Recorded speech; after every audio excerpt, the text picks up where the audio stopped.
अस्सलाम वालेकुम नाज़रीन, ये वॉचिंग क्वेश्चन आवर विद मुना आलम। कल कश्मीर इलेक्शन का पहला मरहला है और ऐसे में जो ज़ाहिर है जो सियासी एक आपस में बयानात हैं उनका सिलसिला तबादला चल ही रहा है एज वी स्पीक और इंटेंस भी होता जा रहा है। क्या ये सिर्फ सियासी मुहिम के लिए एक दूसरे के खिलाफ तंदो तेज़ बयानात हैं या इनमें कोई सब्सटेंस भी है? कल हमने एक बयान को कवर किया जो कि करप्शन का बड़ा संगीन इल्ज़ाम था, जो कि राना सनाउल्लाह साहब समेत कुछ और मुस्लिम लीग नून के रहनुमाओं ने पीपल्स पार्टी की तरफ लगाया। लेकिन अब ऐसा लगता है कि शायद वो जो बयान था उसके ऊपर बड़ा सख्त कोई पैगाम आ गया है लीडरशिप की तरफ से PMLN की, क्योंकि उसके ऊपर अब ज़्यादा बात कोई हो नहीं रही है। लेकिन उसके अलावा जो बयानात हैं वो बड़े एक दूसरे के खिलाफ तेज़ नौयत के बयानात हैं। नाजरीन, इस पर बात करेंगे। पेट्रोलियम मसनूआत की कीमतों में रोज़ाना के रद्दबदल से बहरहाल इतना फ़ायदा ज़रूर गवर्नमेंट को पहुंचा नैरेटिव की हद तक कि जो उसमें हर हफ्ते हुकूमत के खिलाफ सोशल मीडिया पर एक गोया क्रिटिसिज्म की तनकीद की भरमार होती थी, वो रुक गई है। और आवाम जो है वो एक रोज़ाना के तौर पर कभी 5 रुपये, कभी 7 रुपये, कभी 3 रुपये, कभी ज़्यादा भी इस तरह के इजाफे बर्दाश्त करने में दोनों जो पेट्रोलियम प्रोडक्ट्स हैं उनके ऊपर मजबूर हैं और इसलिए उसके ऊपर बहुत ज़्यादा ह्यू एंड क्राई नहीं होता, क्योंकि अब ये रोज़ का मामूल बन गया है। बहरहाल कई जो लर्नेड सोर्सेज हैं हमारे PMLN से, वो हमें ये बताते हैं कि ये फैसला भी इसी एक इलेक्शन के पेश नज़र किया गया था, क्योंकि गिलगित की हुकूमत जो है वो ऑलरेडी पाकिस्तान पीपल्स पार्टी को प्यारी हो चुकी है और इसलिए PMLN की नज़रों में ये भी एक फैक्टर था कि कहीं यही अंजाम कहीं कश्मीर में ना हो। तो इस वजह से भी ये फैसला किया गया कि चलें वो जो तनकीद है जो हर हफ्ते बहुत एक भारी मकदार में आती थी वो कम हो जाएगी। इस हद तक मानना पड़ेगा कि ये PMLN की स्ट्रेटजी काम कर गई है। लेकिन यकीनन जो अवाम है, अवाम इससे ये कहना बिल्कुल एग्जैजरेशन नहीं है कि स्ट्रेटजी की बात से रुल गए हैं। रोज़ का इजाफा और जो पिछले हफ्ते से अभी तक का भी जो हिसाब हम ले लें तो इस पूरे सिलसिले में जो इजाफा है कोई 25 रुपये तक का क्यूमुलेटिवली हो चुका है, शायद ज़्यादा। लेकिन ये पूरी चीज़ जो है it's obviously all the more damaging. फिर गंदम के हवाले से भी कुछ नाजरीन रिपोर्ट सामने आ रही हैं जो कि क्या in the days to come कोई गवर्नमेंट के हवाले से कोई तशवीश का बायस बन सकती हैं या नहीं, ये सवाल भी उठाएंगे। पीपल्स पार्टी से ये सवाल ज़रूर उठाएंगे कि ट्रुथ एंड रिकन्सिलिएशन कमीशन जो पीपल्स पार्टी ने बनाने का वादा किया है वो चाहें तो अभी भी बना सकते हैं कश्मीर के अवाम के लिए, क्योंकि मज़े की बात यह है कि वहाँ पर जो गवर्नमेंट अभी है एज वी स्पीक वो पीपल्स पार्टी की अपनी गवर्नमेंट है। तो ये ट्रुथ एंड रिकन्सिलिएशन कमीशन अभी क्यों नहीं बना रही प्रेजेंट गवर्नमेंट पीपल्स पार्टी की अभी वाली गवर्नमेंट में, और अगर इलेक्शन के बाद पीपल्स पार्टी जीत जाती है कश्मीर में तो उस गवर्नमेंट में क्या फ़र्क होगा कि वो बना सकती है तो ये वाली क्यों नहीं बना सकती? This is indeed a pinching question to the peoples party also. फौरी तौर पर चंद मामलात को और इन तमाम चीज़ों को नुकाती शक्ल में देखते चलें, फिर हम राइट अवे अपने मेहमानों करेंगे। आज़ाद कश्मीर सियासी इंतखाब और जो सियासी दंगल है। आज़ाद कश्मीर कानून साज असम्बली के इंतखाबात पहले मरहले में मीरपुर डिवीज़न जो कल है होने हैं, 13 इंतखाबी हलकों में इलेक्शन कल होगा और कल यानी पीर को पोलिंग होगी। मीरपुर डिवीज़न के 13 हलकों में मुस्लिम लीग नून, पाकिस्तान पीपल्स पार्टी, इस्तेकाम पार्टी समेत मुख्तलिफ जमातों और आज़ाद हैसियत से मजमूई तौर पर 296 उम्मीदवार जो हैं वो मैदान में उतरे हुए हैं। पाकिस्तान पीपल्स पार्टी आज़ाद कश्मीर के सदर चौधरी मोहम्मद यासीन का chief election commissioner Azad Kashmir को ख़त। नून लीग पर इंतखाबी ज़ाब्ता अखलाक़ी से संगीन खिलाफ वर्जियों का इल्ज़ाम। हमने ये कल भी एट लेंथ कवर किए थे नाजरीन। कश्मीर हो या कश्मीर, कोई अपने हक़ पर किसी को डाका नहीं डालने देगा। अवाम के टैक्स के पैसों की बसें किसी की जानिब से अवाम को तोहफा नहीं हो सकता। Chairman Pakistan peoples party Bilawal Bhutto. Karachi हो या आज़ाद कश्मीर, अवाम का वोट चोरी करने वालों ने ना पानी दिया ना सहूलतें, अब झांसे का वक्त ख़त्म, इनसे जान छुड़ाएं। रहनुमा नून लीग आबिद शेर अली। गुज़िश्ता रात गवर्नर हाउस पंजाब में होने वाले प्रोग्राम में खाली कुर्सियों का जमे गफीर था, जहाँ 2000 कुर्सियाँ लगाई गई थी लेकिन शुरका की तादाद 150 के करीब थी। खाली कुर्सियों का जलसा करना जरदारी साहब की तौहीन है। वज़ीर इत्तलात पंजाब अज़मा बुखारी तंज के निश्तर बरसाते हुए। दूसरी जानिब पाकिस्तान बिजनेस फोरम का जो वज़ीर आज़म को एक ख़त है वो कुछ इस तरह से है कि पेट्रोलियम कीमतों के निज़ाम पर नज़रसानी का मुतालबा।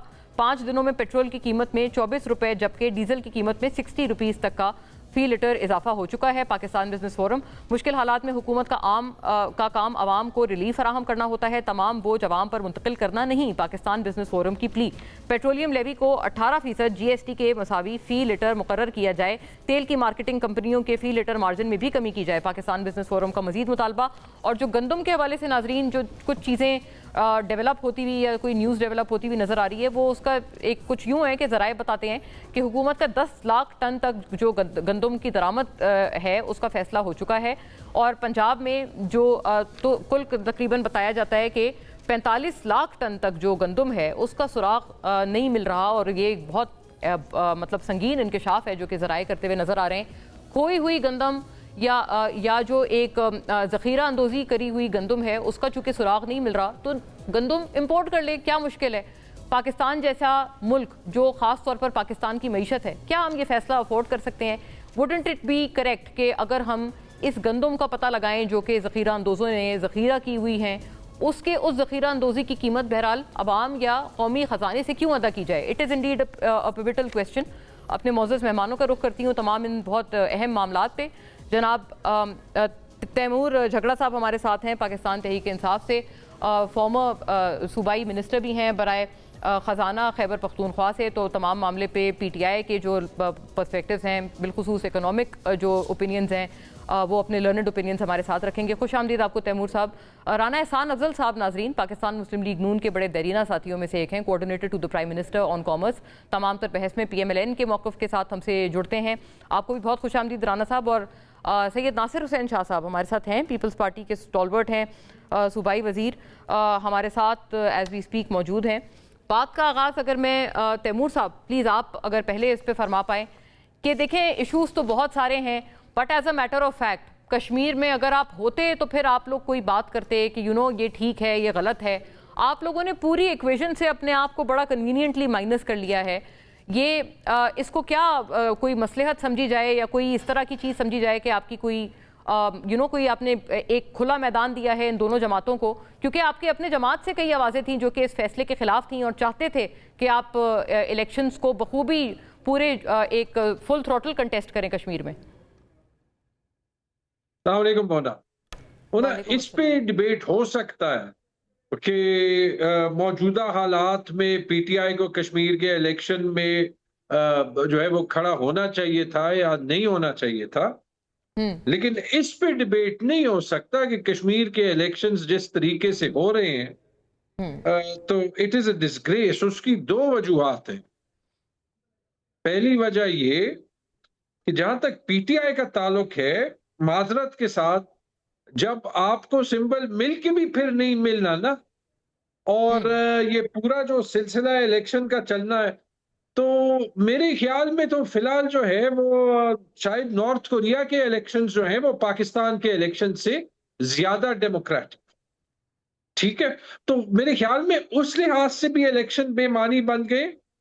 और फिर दूसरी बात ये कि अगर आप ये देखें, एक सवाल बनता है, चूंकि कश्मीर एक सेंसिटिव इशू है, मैं बड़े चुन के अपने अल्फाज जो है वो चुन रहा हूं। मुझे ये बता दें, एक इतना नैरो सा स्ट्रिप है, कितने हल्के हैं, कोई 30 हल्के हैं तकरीबन जी, ऐसे ही है। जब सूबाई इलेक्शंस 2023 में असेंबली के डिसोल्यूशन के बाद हुए थे या होने थे, जो कि नहीं किए, तो दो वजूहात बताए थे। एक ये कि जी वो पैसे एक्स्ट्रा लगेंगे, दूसरे ये कि पूरे मुल्क में इलेक्शन एक दिन पे होने चाहिए, इसलिए जो है वो ये ना करना जरूरी है। लेकिन कश्मीर के 30 हलकों में इलेक्शन 3 या 4 या पत्नी कितने मराइल में जो है वो स्प्लिट होने चाहिए। जरा इसकी मुझे जो है वो लॉजिक समझा दे, और कि हम जब ऐसे फैसले लेते हैं तो हम आप एनालॉजी ड्रॉ कर रहे हैं तैमूर साहब, जब 2023 में जब आप लोगों ने दोनों असेंबलीज को डिसॉल्व किया था, पख्तूनख्वा एंड पंजाब, तो उस वक्त इलेक्शन इस हवाले से नहीं करवाए गए, तो वहां कश्मीर में क्यों मरहलावार? ये आप एनालॉजी ड्रॉ कर रहे हैं। ये मैं बिल्कुल ड्रॉ कर, पूरे पाकिस्तान में एक दिन पे हो, लेकिन कश्मीर के 30 हलकों में जो है वो 3 दिन में हो, क्यों?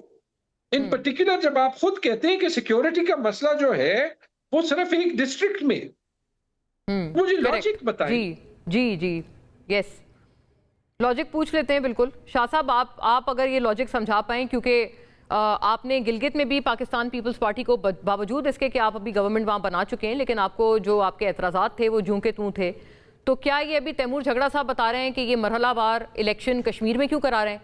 जब खान साहब ने 2 असेंबलीज डिसॉल्व की थी तो उस वक्त तो यही कह के नहीं करवाए थे ना कि मुल्क में बैक वक्त इलेक्शन होने चाहिए पूरे मुल्क में। तो ये चंद हल्के हैं कश्मीर के, यहाँ पर क्यों बैक वक्त नहीं कराए जा रहे? क्या आपको भी लग रहा है, क्योंकि आपको भी नून लीग से हैं कई शिकायत और सिस्टम से भी वहाँ पे, मतलब इलेक्शन कमीशन की मैं बात कर रही हूँ, तो क्या आपको भी लगता है कि इससे कोई मतलब धांधली का या किसी तरह की बेजाब्तगी का दरवाज़ा खुल जाता है मरहलावार इलेक्शन से? बिस्मिल्लाहिर्रहमानिर्रहीम, अल्लाहुम्मा सल्ली अला मोहम्मद व आले मोहम्मद। देखें, बहुत ज़्यादा एतराज़ात हैं और ख़ास तौर पर जो इलेक्शन कमीशन है वो बिल्कुल ही, अब क्या कहें कि जो उनका कंडक्ट है कि ये एक तो ये फ़ेज़ वाइज और फिर फ़ेज़ भी अपनी मर्ज़ी से, ज़ाहिर है जो वहाँ पे असरअंदाज होगी गवर्नमेंट, उन्होंने ही वहाँ पे फ़ेज़ इस तरह से रखवाए हैं कि जी वो जो उनके पसंदीदा और जो उनके पसंदीदा हलके हैं पहले उनका फ़ेज़ रखवाया गया। इश्यूज़ वहाँ पे ज़रूर हैं लॉ एंड ऑर्डर की सिचुएशन, लेकिन ज़ाहिर है कश्मीर को इतना बड़ा नहीं है कि जिसमें एक दिन में ही ये इलेक्शन हो सकते थे। लेकिन उसके अलावा एक बड़ी बात कि वहाँ पे फेडरल गवर्नमेंट के जो फेडरल मिनिस्टर साहिबान हैं वो मौजूद हैं। वहाँ पे एक सूबे की चीफ एग्जीक्यूटिव जो हैं हमारी काबिल एहतराम चीफ मिनिस्टर साहिबा वहाँ पे मौजूद हैं। फिर वो बड़े बड़े ऐलानात किए जा रहे हैं, ना सिर्फ ये कि ऐलानात हो रहे हैं बल्कि वहाँ पे बसेस और अपनी दीगर चीज़ों की डिलीवरी शुरू हो गई हैं। तो ये कोड ऑफ कंडक्ट नहीं है इलेक्शन कमीशन का जी। तो इस पर बहुत ज़्यादा एतराज़ात भी हैं और ज़ाहिर है बड़ी तशवीश भी है। तो अभी से ये हालात हैं तो इलेक्शन के आगे रिजल्ट क्या आएंगे। ओ अच्छा, यानी आपको तो आप दूसराहट कर रहे हैं झगड़ा साहब की उस बयान की। लेकिन एक और बात है शाह साहब, एक और इजाफा कर दें कि ये जो ट्रुथ एंड रिकन्सिलिएशन कमीशन का जो एक नारा है जो बिलावल भुट्टो साहब ने बुलंद किया है, वहाँ पर पिवटल तौर पर वो ये कह रहे हैं कि वहाँ मसाइल का ये हल है जो आवाम को दरपेश हैं और जो उनके एतराज़ात हैं, उनकी शिकायत हैं, उनके अजाले के लिए।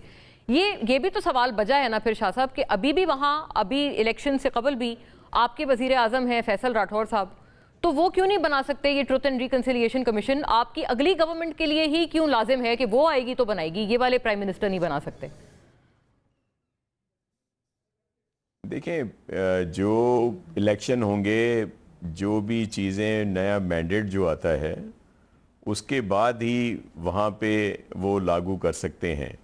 तो उस पर वो काम तो हो रहा था, लेकिन जिस तरह ऑनरेबल चेयरमैन बिलावल भुट्टो जरदारी साहब ने कहा, तो इलेक्शन के बाद जो मैंडेट होगा उसके बाद ही ये सारी चीज़ें होंगी। और आपके इल्म में है कि ये पूरा अरसा जो है वो जो जिस तरह हुआ है आप सबके सामने है, और उसमें जो इश्यूज सामने आए, हाईलाइट हुए, या फिर जिस तरह उनको टैकल किया गया, और फिर ख़ास तौर पर जिस तरह हमारे एक वफाकी वज़ीर साहब उन्होंने, उनके बयानात ने और वो जलती पर तेल का काम किया। लेकिन उस पर अगर पॉलिसी वाज़ह करनी चाहिए फेडरल गवर्नमेंट को कि आया उनका जो बयान है वो सब मुस्लिम लीग का एक मुत्तफ़िका पॉलिसी है या उनका ज़ाती बयान है, तो वो भी अभी तक सामने नहीं है जी, सामने नहीं आ सकी।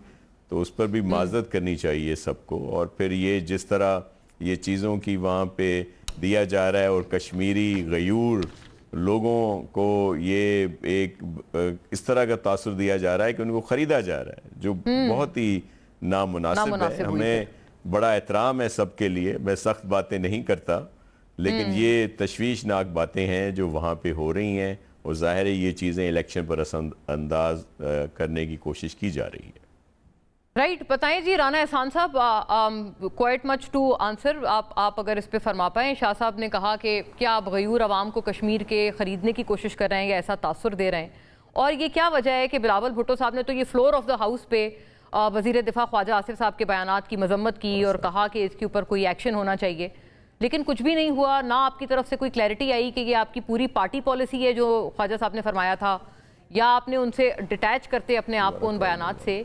वो भी शाह साहब कहते हैं ये ज़रूरत वक्त था कि आप कश्मीर के, जब आप इंतखाबी दंगल में आपने कदम रखा था तब। बिस्मिल्लाहिर्रहमानिर्रहीम, बहुत शुक्रिया। देखें, PMLN का दिल कश्मीरियों के दिलों के साथ धड़कता है और बड़ी कोशिश की जा रही है कि ख्वाजा आसिफ साहब का जो बयान है, जिसके बारे में ख़ुद वो बता चुके हैं कि उनका बयान का मानी ये था कि कश्मीरी आप जो सेक्रीफाइसेस हैं, जो स्ट्रगल है, उससे बनते हैं, एक बर्थ राइट नहीं। उन्होंने इसको इस तरीके से एक्सप्लेन किया। तो बहरहाल हमारा तो, हम तो कश्मीरियों के साथ खड़े हैं और हमारा पूरी कोशिश है कि उनके जो मसाइल हैं वो हम हल करें, वहाँ हम डेवलपमेंट लेके आएँ और वहाँ हम बेहतरी लेके आएँ। तो ये जो काविश है, कोशिश है कि इलेक्शनों के अंदर PMLN को ऐसा पेंट किया जाए कि हम कोई वहाँ तकसीम की सियासत कर रहे हैं, हम तो वहाँ डेवलपमेंट की सियासत कर रहे हैं, हम तो वहाँ हेल्थ की सियासत कर रहे हैं, हम तो वहाँ एजुकेशन की सियासत कर रहे हैं, हम तो वहाँ इंफ्रास्ट्रक्चर की सियासत कर रहे हैं। और हमारी तो कोशिश होती है अव्वलीन कि हम कीचड़ उछालने की सियासत ना करें, जो कि हमें नज़र आता है कि बहुत सारी कुछ पार्टीज़ जो हैं वो बेस ही अपनी कैंपेन को उसके ऊपर करती हैं। वो अफसोसनाक है, ऐसा नहीं होना चाहिए। अपनी कारकर्दगी के ऊपर अगर सियासत की जाए तो उसका बड़ा जो है वो बेहतर फल नजर आ सकता है। और लेकिन आप कारकर्दगी, वैसे राणा साहब देखिए, वो इसलिए भी बात है ना कि आप ये प्लीज ये फरमाएं कि वो कह रहे हैं कि आप कारकर्दगी इलेक्शन जीतने के बाद दिखाएं ना। आप इलेक्शन से पहले ही अगर कारकर्दगी दिखाने लगे और आप बसेस वहां पर पहुंच जाएं, पंजाब के चीफ मिनिस्टर की तरफ से वो खुद भी वहां मौजूद हों, वो शाह साहब कहते हैं वो भी ज़ाब्ता अखलाक की खिलाफ वर्जी है, तो आप कारकर्दगी के लिए इलेक्शन जीतने तक का वेट क्यों नहीं कर सकते? अगर आप वो पहले दिखाएंगे तो ऐसा होगा कि आप आवाम को जो है एक तरह का ब्राइब करने की कोशिश कर रहे हैं। शाह साहब ने ये बात की है। नहीं मोना, ये अच्छी एडवाइस है। और इलेक्शन कमीशन जो है वो ऐसा फोरम है कि जहां अगर हमारे जो हरीफ हैं जो इलेक्शन की रेस में हमारे साथ इलेक्शन लड़ रहे हैं, वो अगर वहाँ अपनी कंप्लेन को दर्ज कराएं तो हम इलेक्शन कमीशन के कवानीन को बिल्कुल फॉलो करना चाहते हैं। और उन्होंने वार्निंग भी दी है, तो हम इसका ख्याल रखेंगे। शिकायत तो कर दी है पीपल्स पार्टी ने। जी जी जी, वो शिकायत तो बहुत ज़्यादा की है, तो वो जो है उसके ऊपर डेफिनेटली हम जो ज़ाब्ता अखलाक है उसको फॉलो करेंगे। और अगर हमें ये लगा कि हमने कोई गलती की है तो हम उसको दुरुस्त कर लेंगे। बहरहाल देखें, हम डेवलपमेंट के ऊपर बेस कर रहे हैं, और ये जो स्केड्यूल है देखें, ये जो फेजेस में हो रहा है, ये तो इलेक्शन कमीशन है और उसकी तरफ से ऐसा जो है वो प्लान किया गया सिक्योरिटी सिचुएशन को देखते हुए। तो हम भी बराबर के खिलाड़ी हैं बाकियों की तरह, तो इसमें तो उनका रोल है। और अगर कोई जमात पहले वहाँ इक़्तिदार में थी तो वो पीपल्स पार्टी है। तो जो ये ट्रूथ और रिकन्सिलिएशन कमीशन की बात की जा रही है, रिकन्सिलिएशन कमीशन की, तो वो डेफिनेटली आपने बिल्कुल दुरुस्त सवाल पूछा, वो आप पहले कर देते। आपने वादे और ट्रक की बत्ती के पीछे ज़रूर लगाना है लोगों को। बहरहाल देखें, हम समझते हैं कि हमारा जो डेवलपमेंट का एक रिकॉर्ड है, हम उसको बेस बनाते हुए हम आगे बढ़ रहे हैं। हाँ, कीचड़ उछालना नहीं, आप जो है तरक्की की बेस पर आगे बढ़ रहे हैं। और ये तो मैंने खैर शाह साहब से मैंने भी अर्ज किया था कि ट्रुथ एंड रिकन्सिलिएशन अभी वाले आपके पीएम क्यों नहीं बना सकते। एनीवे, वो कह रहे हैं कि फ्रेश मैंडेट चाहिए। आफ्टर अ ब्रेक नाज़रीन, बहुत सारे अहम पॉइंटर्स हैं और सबको टर्न बाय टर्न इंशाल्लाह ब्रेक के बाद सामने रखते हैं।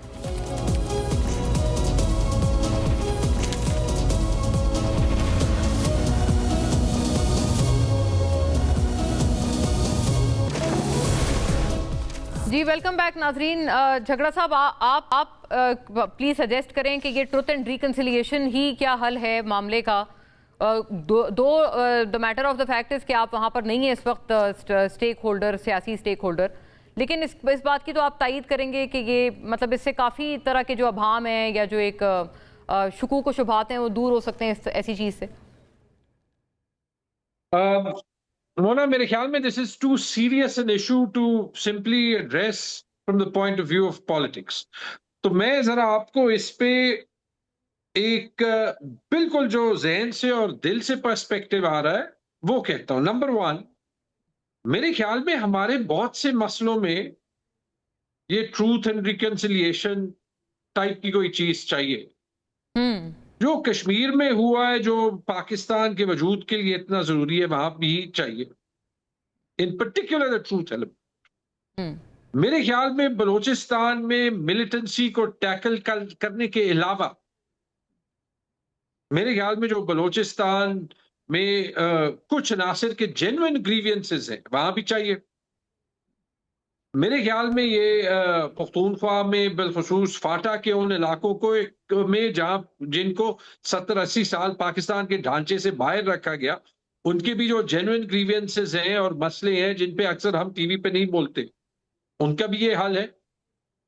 और मेरे ख्याल में पाकिस्तान में जो इमरान खान और स्टेट के दरमियान ये इशू है, उसमें भी ये हाल।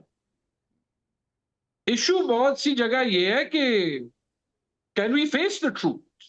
क्या लोग सच को फेस कर सकते हैं? लेकिन किसी दिन तो आगे जाना पड़ेगा। और मेरे ख्याल में ये जो हमारे क्राइसिस हैं, खुदा के लिए हम सिर्फ जो है वो ये ईरान वाले मामले के जंग पे जो हमारी डिप्लोमेटिक सक्सेसेस हैं, उनसे हमें एक फॉल्स सेंस ऑफ सिक्योरिटी ना मिले कि all is well in Pakistan politically, क्योंकि ये हमें अपने दुश्मनों के हाथ में बहुत बड़ा हथियार देने के बराबर। हाँ, तो फिर तो आप बिलावल साहब की बात से अग्री कर रहे हैं, जो कहते थे ना कि अपना हुर्मस खुलाने वाले पहले कश्मीर खुलवा लें। तो मतलब वो भी यही बात कर रहे थे ना कि कॉन्सेंट्रेट एट होम, आप घर में पहले तवज्जो दें, और आप वहां पर अगर आप करवा रहे हैं तो आप यहाँ पर भी कोई आप सोच विचार करें। तो आप फिर अग्री कर रहे हैं बिलावल साहब से?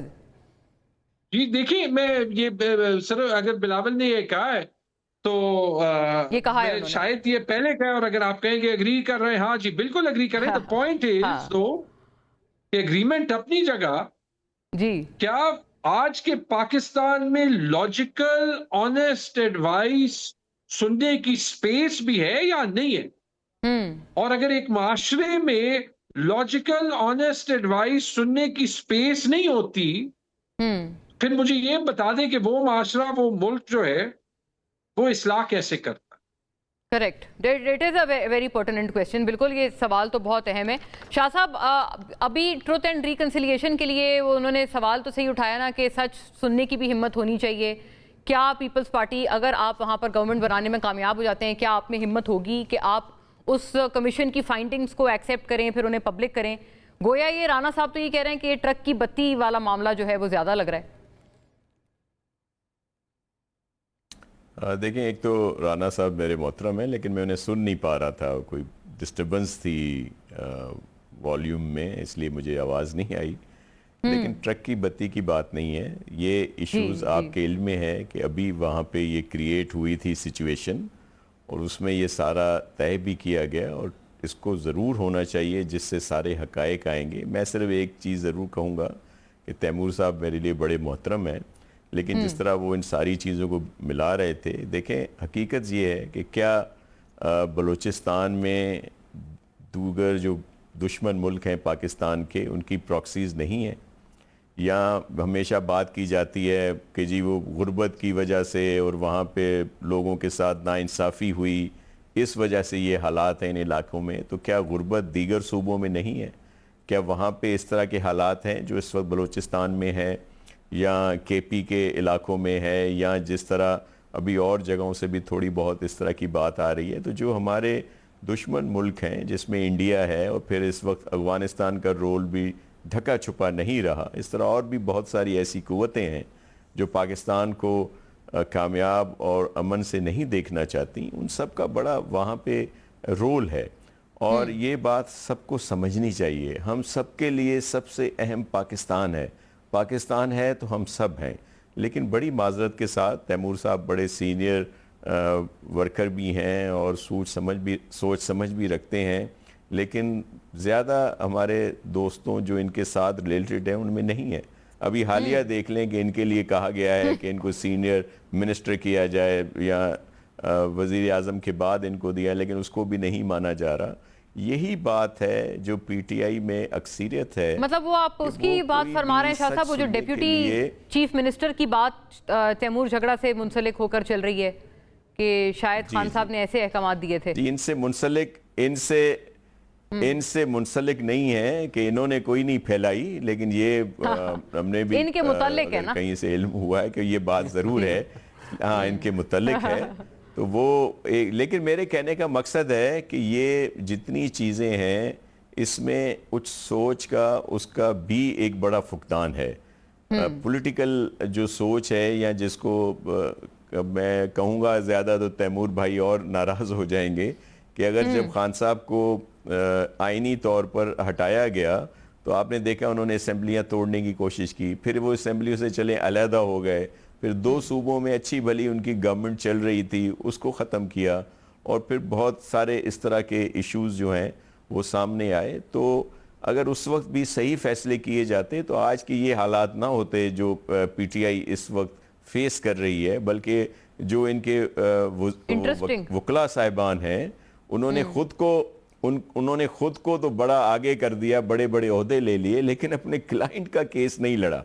और इवन आपको अगर याद करें तो जो इलेक्शन के दिनों में वो जो सिंबल का इशू था, सारा कुछ था, काजी साहब के दिनों में वो भी प्रॉपर नहीं लड़ा गया। बस ये अगर ये कह दिया जाए कि जो हम कह रहे हैं वो सब ठीक है। लेकिन शाह साहब, मैं कल हमारे पास इत्तेफाक की बात है, सलमान अकरम राजा भी थे प्रोग्राम में, जो सेक्रेटरी जनरल हैं, आपको पता है सारे मामलात बड़े वो क्लोजली देख रहे हैं। उन्होंने कहा था इसमें हमारी कोई कोताही नहीं है, हमारी कोई गफलत नहीं है। दरअसल निजाम इस तरह का हो गया है कि जो मतलब जिसके आगे हम मजबूर हैं और कुछ भी नहीं चल रहा।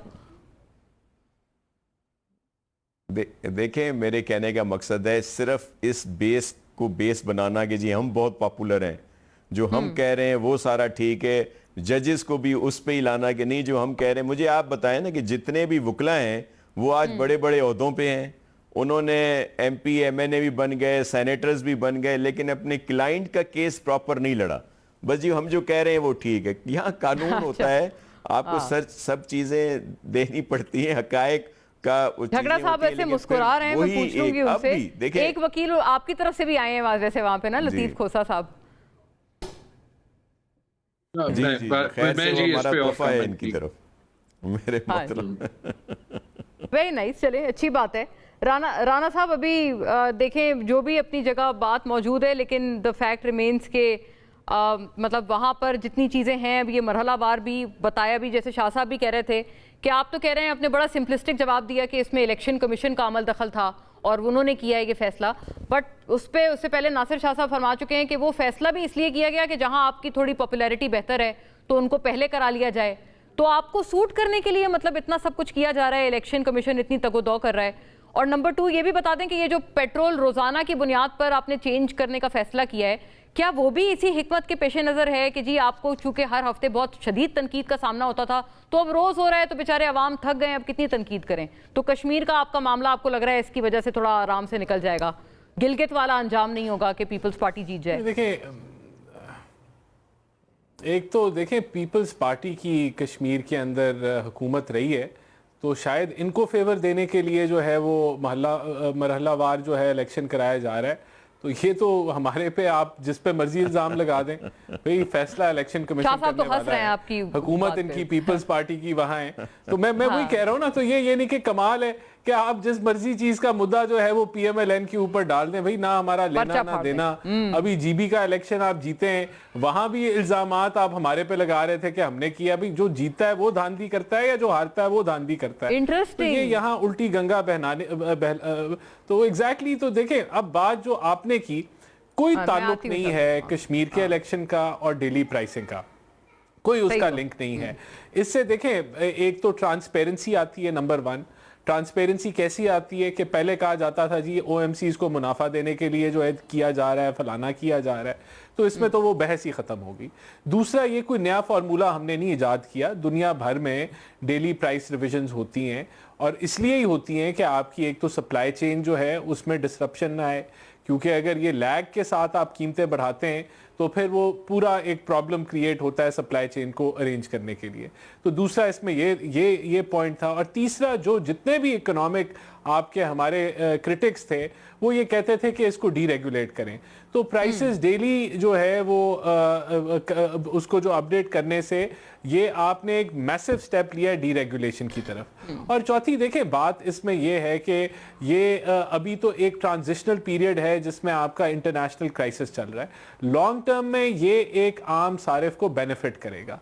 तो ये इसके हकायक हैं जिसकी बुनियाद दोनों बातों पे जो है वो तरदीद भी है। खैर शाह साहब, और पांचवी चीज, मैं जरा नहीं, और पांचवी चीज देखें, आखिरी पॉइंट देखें, अब ये प्राइसेस डेली तय करने से ना सिर्फ कंज्यूमर को बेनिफिट होगा बल्कि आपका ओवरऑल ये जो ये निज़ाम है उसमें ट्रांसपेरेंसी आएगी। दैट्स इट जी। राइट जी। शाह साहब, आप एक जुमला प्लीज आप फरमाइएगा। झगड़ा साहब, I try to dedicate to both के। जी शाह साहब, आप कुछ कह रहे थे, आप पहले बता दें।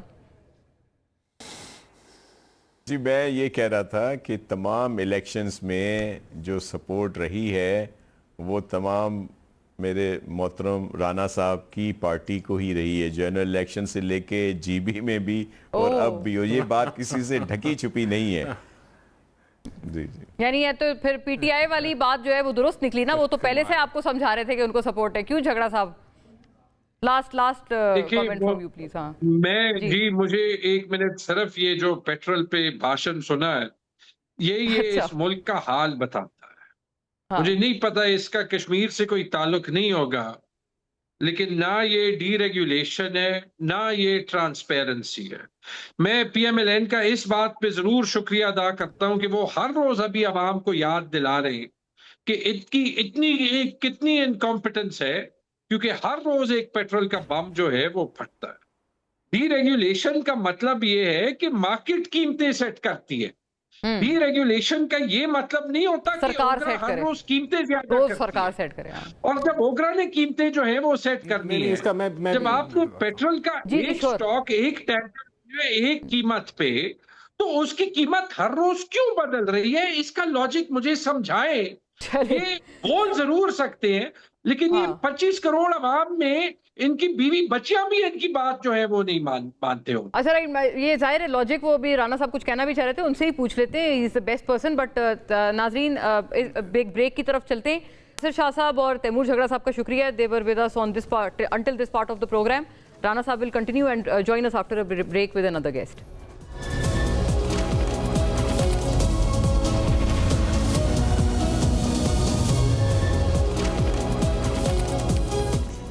वेलकम बैक नाजरीन। इस तरफ प्रोग्राम के हमारे साथ अब डॉक्टर मिफ्ता इस्माइल भी पूरी बात में जुड़ते हैं। Former finance minister of Pakistan और अवाम पाकिस्तान पार्टी के बहुत अहम रूए रवां। बहुत शुक्रिया आपका मिफ्ता साहब और welcome to the programme. Rana Ihsan Afzal साहब तो हमारे साथ हैं जुड़े हुए, और वो पेट्रोल के ही मुतालिक एक बात थी वो चली रही थी।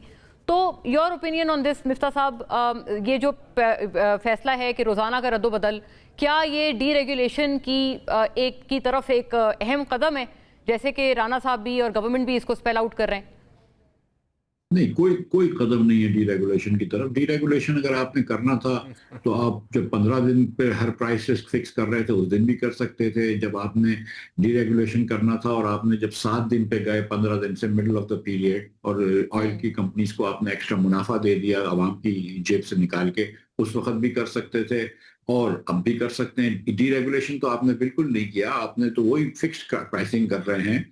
और आज भी कीमत जो पेट्रोल की कराची पहुंच के होती है बाहर से इंपोर्टेड पेट्रोल की, वो भी 200 रुपए की कीमत है, और आप 340 रुपए या पता नहीं कितने का बेच रहे हैं। आपने सिर्फ ये किया है कि एक हफ्ते के अंदर वो 20-25 रुपए बढ़ाएंगे, उसको आपने रोज टुकड़े करके 4-4, 5-5 रुपए कर दिया है। लेकिन डीरेगुलेशन का इसका कोई ताल्लुक नहीं है। मतलब इससे डीरेगुलेशन नहीं है, आपने रेगुलेशन कर दी है, पर डेली कर दिया है आपने फिक्स, ठीक है, वो आपकी मर्जी है।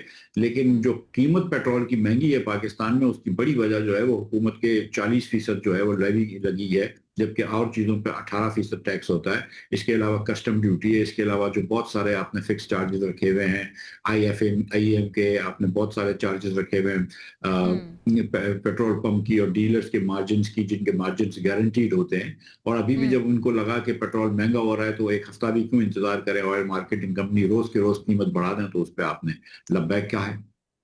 अच्छा, यही बात मैंने राना साहब से हमने अर्ज भी की थी कि शायद ये आपने वही इजाफा है, लेकिन आप टुकड़ों में मुंतकिल कर रहे हैं ताकि आवाम का जो रद्द-ए-अमल है वो कम हो। राना साहब, वाई आप अभी मिफ्ता साहब जब फरमा भी रहे थे तो आप इसकी तरदीद कर रहे थे कि ऐसा नहीं है, वाई इज दैट?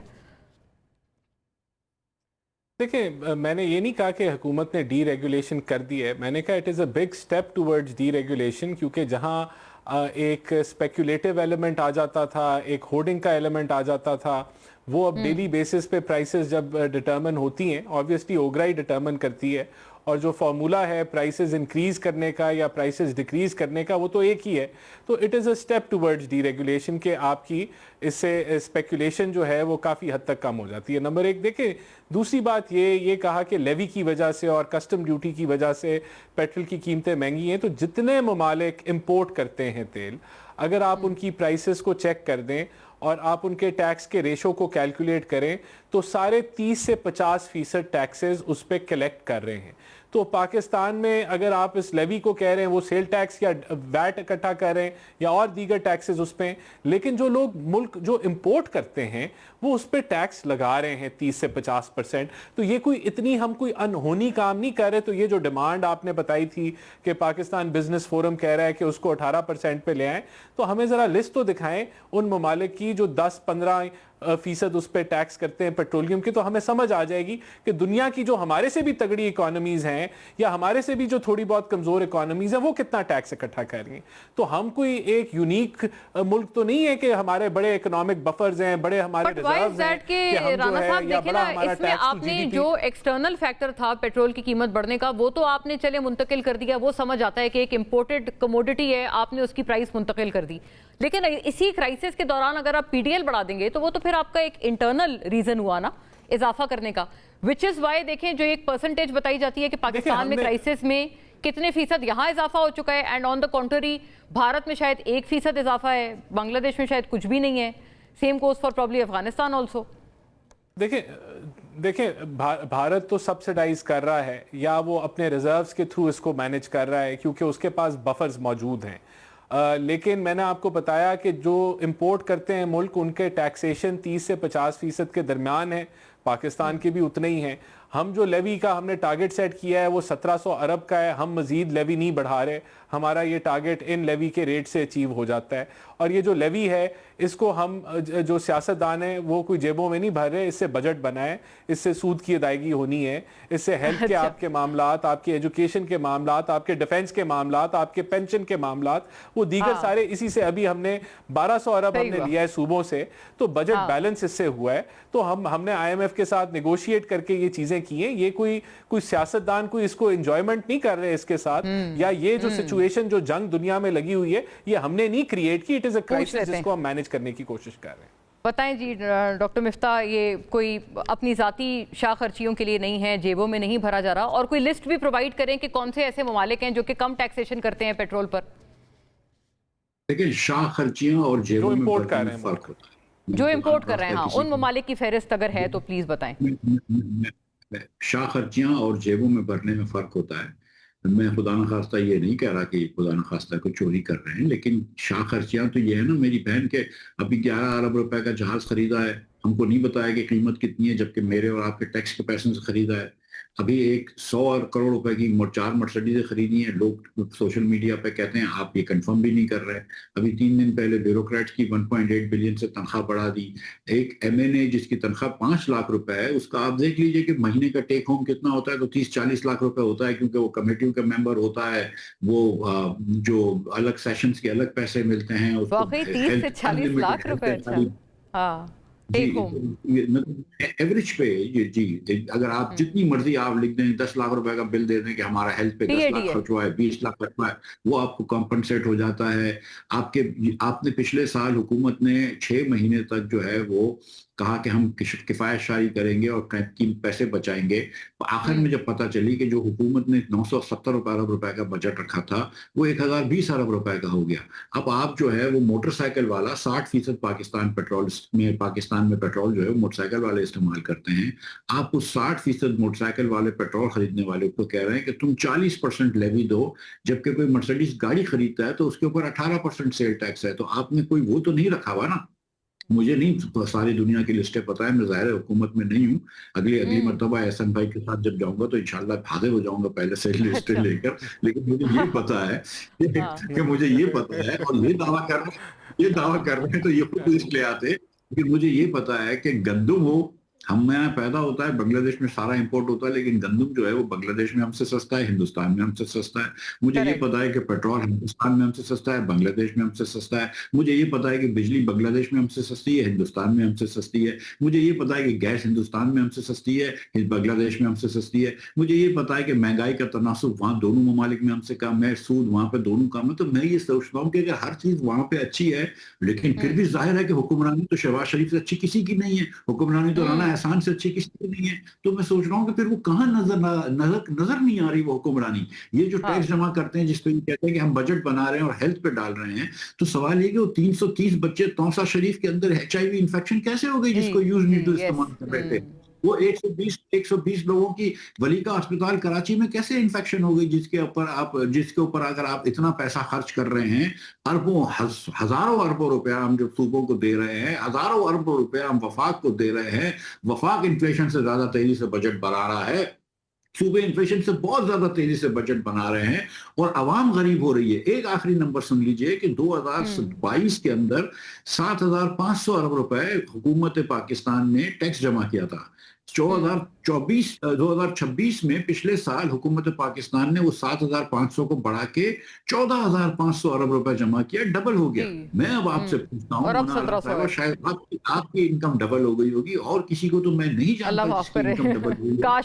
ठीक है, किस पाकिस्तानी की इनकम डबल हुई है? पाकिस्तान की इनकम भी डबल हुई होगी, लेकिन the fact of the matter is कि पाकिस्तान हुकूमत ने अपनी इनकम डबल कर ली और वो डबल इस तरह हुई है कि लोगों से ज्यादा टैक्स वसूल किया है। अच्छा, एक मिफ्ता साहब एक बात पे प्लीज क्लैरिटी भी फरमाइएगा। आप कह रहे हैं शाह खर्चियों में और जेब में डालने में फर्क होता है, दुरुस्त बात है, लेकिन आपने ही ये अलेज किया है कई मरतबा के विंडफॉल प्रॉफिट्स दिए गए रिफाइनरीज को, तो मतलब वो इसका भी तो यही मतलब हुआ ना कि कोई एक इस तरह की चीज थी।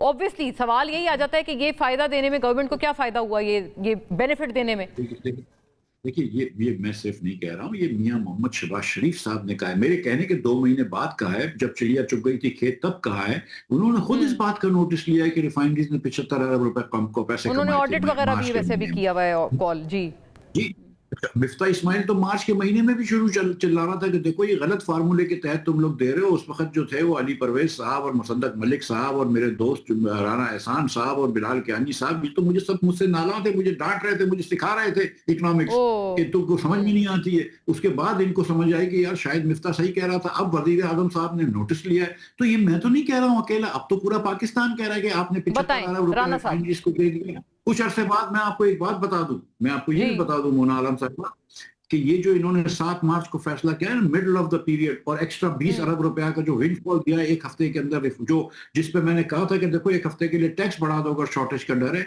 इस पे कभी ना कभी नैब इंक्वायरी खुलेगी इनकी। एक दिन देखिए, ये हर वक्त वक्त एक साथ नहीं रह सकता।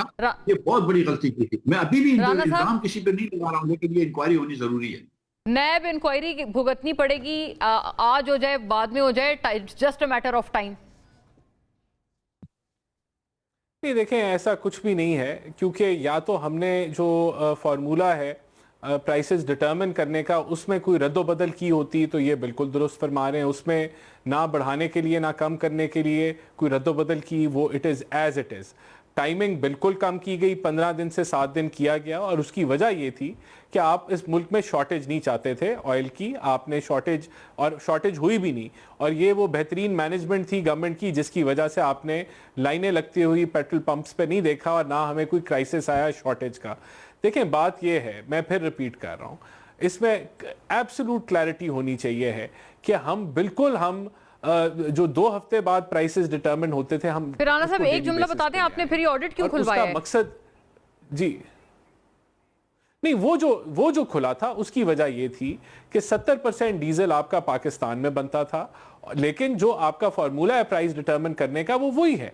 अब क्योंकि एक जंगी हालात थे, सॉरी मैं beg your pardon gentleman, sorry and thank you for the time. I just have to cut you, मुझे शार्प क्लोजिंग का कहा जा रहा है। थैंक यू फॉर वॉचिंग नाजरीन, अल्लाह हाफिज।